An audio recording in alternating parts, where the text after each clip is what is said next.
NAMM 2017 with one of my first videos of the show, my good friend Dave Bryce. How's it going, man? What up, Gearslutz Crab? All right, Dave is here with Amphion and Alicia Audio. We're first going to talk about Amphion speakers, which for my money are some of the truest speakers to mix on I've heard in a long time. The Amphions, I think, have made such a big splash because they're passive monitors. You notice when you take a look at an Amphion that you see a familiar looking white thing, which is actually a waveguide, not a woofer, but this is a passive speaker. Except it's got a little technological trick going on where the crossover point between the tweeter and the woofer is fixed at 1600 hertz. Now what that does is it generates a waveform that's slightly longer than the distance between the acoustic center of these two drivers.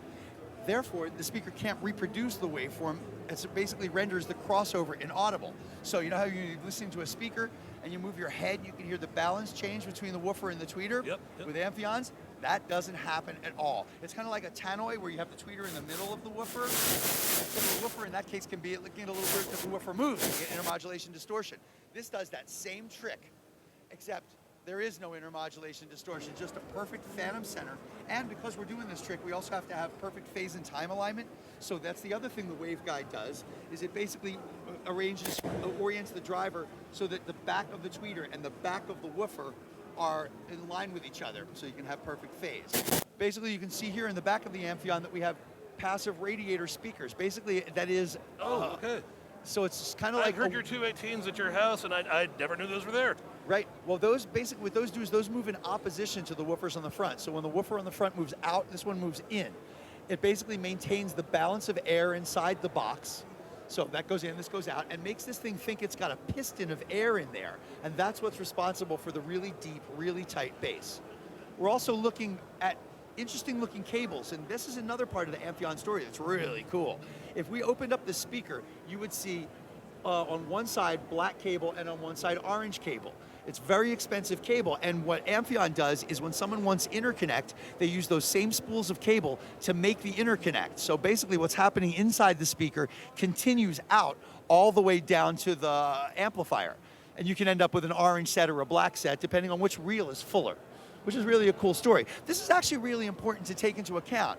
One of the big things that people have against passive speakers is they say you can't know what a manufacturer is using in terms of the interconnect that they use to get the speakers to the amp, and then what amp. Amphion has that covered. We have our own wire, we have our own amplifiers. Now, don't get me wrong. I'm not saying that if you have like a Bryce amplifier and some Mogami Star Quad that it's not going to sound killer. It is, totally. But there is, in fact, like an active system, which is closed, an Amphion solution from tip to tip. What we're here at the show showing is a brand new set of monitors, but before you get to that, you see down there the normal line. The 115 is the one that's in towards the center. That's a 5 1/4 inch woofer. Then the 118, which is a 6 1/2 inch woofer. And then we have basically double woofer versions of these. The 215 is here, which is essentially two woofers in the same tweeter. And then over there, on top of those big nasty looking things, right, are the 218s, the double 118s.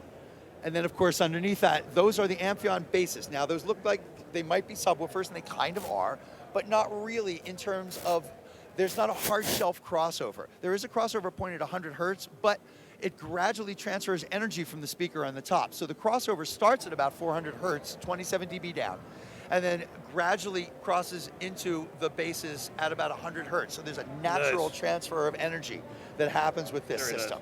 That's about the most expensive Amphion system you can buy. It comes with this, those two amplifiers that you see there. The one on the top controls the bass on and off, and that sells for about 14 grand. Now, what we have new for you here at the show, to finally get back to that, is the smallest Amphion system. This is a Mobile 112. The Mobile 112 system consists of the Amphion 112, which is a 4 1/2 inch woofer. We use Amphion monoblocks, which are the same as our big amplifiers. Cute little monoblocks. Yeah, man. Well, the deal is if you want the active speaker footprint, you put one of these under there, and then the XLR goes in the back, the power cord goes in the back, and nothing has to move. And it's exactly the same as half of our Amp 100. So this and this monoblock, along with the Amphion power cable, or excuse me, Amphion speaker cable, all fits in this attractive case. And oh wow, nice. It's even got little guitar nubs, and you can put a little guitar strap on it and take the Amphion sound with you anywhere you go.